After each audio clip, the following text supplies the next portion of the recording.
You had a good week. Maybe not a perfect week, but a genuinely good one. You did the work, you showed up, something went well, and you felt for a moment like things were moving. And then one person said this one thing, a comment, a tone, maybe just a single sentence that landed wrong. And within minutes, maybe seconds, everything good about that week disappeared like it never happened. And all that was left was that one moment, that one comment playing on a loop. Now, here's what I want you to understand today: that is not sensitivity, that is just an untrained mind doing what untrained minds do. You know this pattern intimately because it does not happen with just, you know, big criticisms. It happens with small things too. Someone doesn't respond to your message with the warmth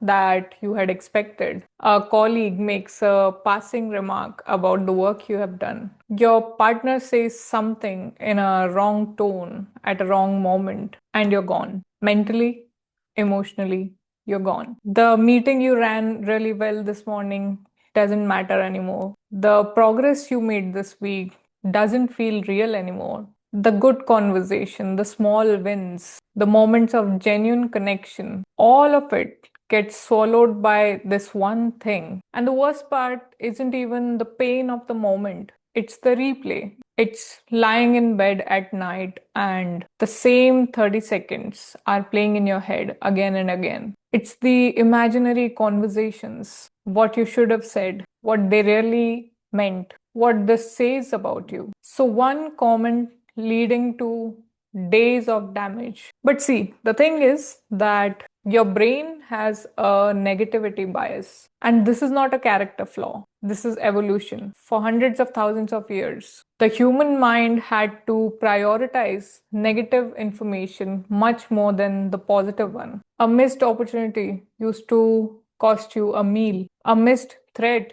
used to cost you your life. So your brain learned to weigh the negative information far more heavily than the positive one. And it's been doing that ever since. Negative experiences register faster in your brain, they last longer, and require significant positive experiences to counterbalance. In your head, a negative thing is 5 times more powerful than a positive one. And this is exactly where the mental fitness conversation begins. Knowing that your brain has a negativity bias doesn't automatically freeze you from it. Awareness alone, as I've said before, is not enough. What changes the experience is training the specific capacity that gets hijacked in that moment. The ability to hold multiple truths at the same time. Because right now, when somebody criticizes you, when that criticism lands, your mind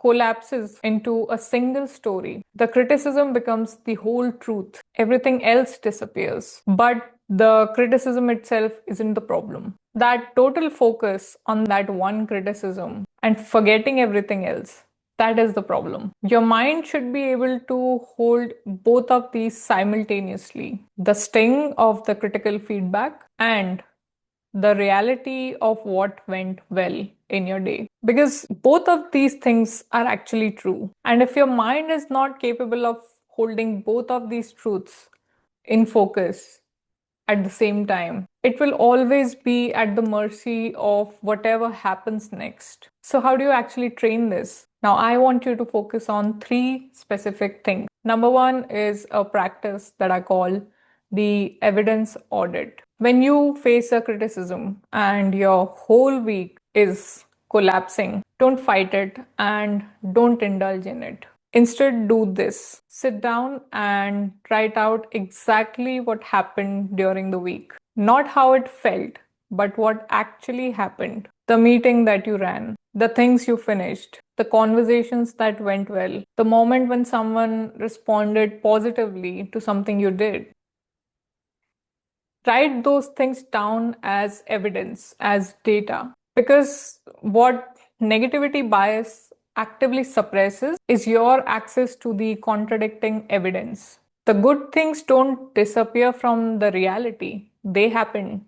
They just disappear from your mind and attention because your brain is so heavily focused on what went wrong or the negative thing that happened. The evidence audit forces your attention back onto the full picture. With this, we are not looking for reasons to feel better. We are looking for an accurate account of the week or the day. And accuracy, in this case, is the antidote. Now, the second thing that is very important is examining the source. Not all criticism is equal, and part of what makes criticism so destabilizing is that we rarely stop to evaluate who it is coming from. So ask yourself honestly, is this person someone whose judgment I respect? Do they have the full context for what they are commenting on? Are they operating from a place of good faith, or something else driving this? And this is not about,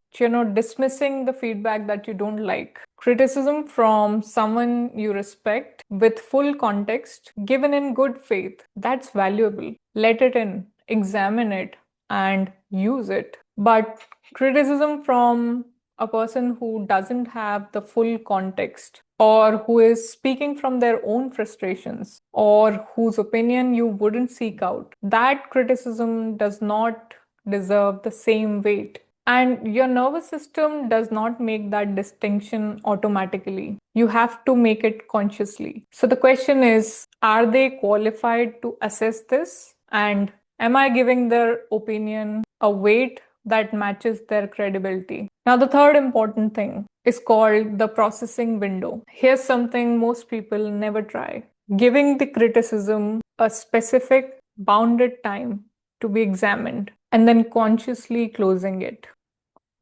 When you receive a criticism, you don't have to resolve it immediately, but you also don't have to let it run unchecked unconsciously for the entire week. Choose a time, maybe 30 minutes that evening, where you sit with it deliberately and you examine it honestly. You take what's useful, feel what you need to feel, and then you close it. This way, you're not pretending that it did not happen, but you're deciding that you have given it the attention it deserves, and that continuing to replay it beyond that point is no longer examination. It is no longer serving you. It's just inflicting more suffering and pain to yourself.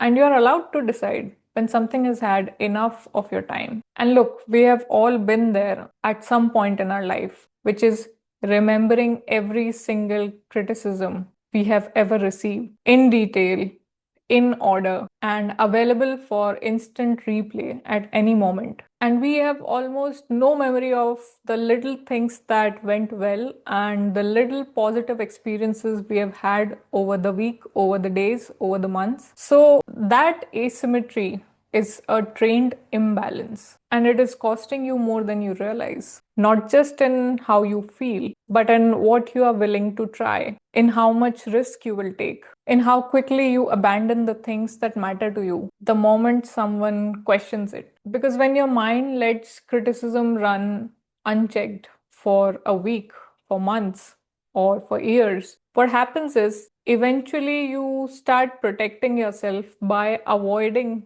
to do new things, to try new things. You share less, you try less, you take less risks, and you try to keep yourself small enough that there's nothing exposed and there's nothing left to criticize. And you end up calling it realistic or being careful or knowing your limits. But it's not any of those things. It's a mind that never learned to hold its ground under pressure. And it has been quietly building a smaller and smaller life in order to avoid that feeling. But you deserve better than that. And so treating that imbalance starts with training your mind. The goal here is not to become someone who doesn't feel criticism. Feeling it means you care, and caring is not the problem. The goal is to become someone whose whole week, whose whole sense of self doesn't hinge on the last thing someone said about them. That is a trainable capacity. You can train your mental fitness, and that is exactly what we are doing here. If this video named something you've been living with, please hit subscribe. And if you would love to get into these tools and insights on a daily basis to train your mental fitness, join my newsletter. Link is in the description below. Thanks for watching.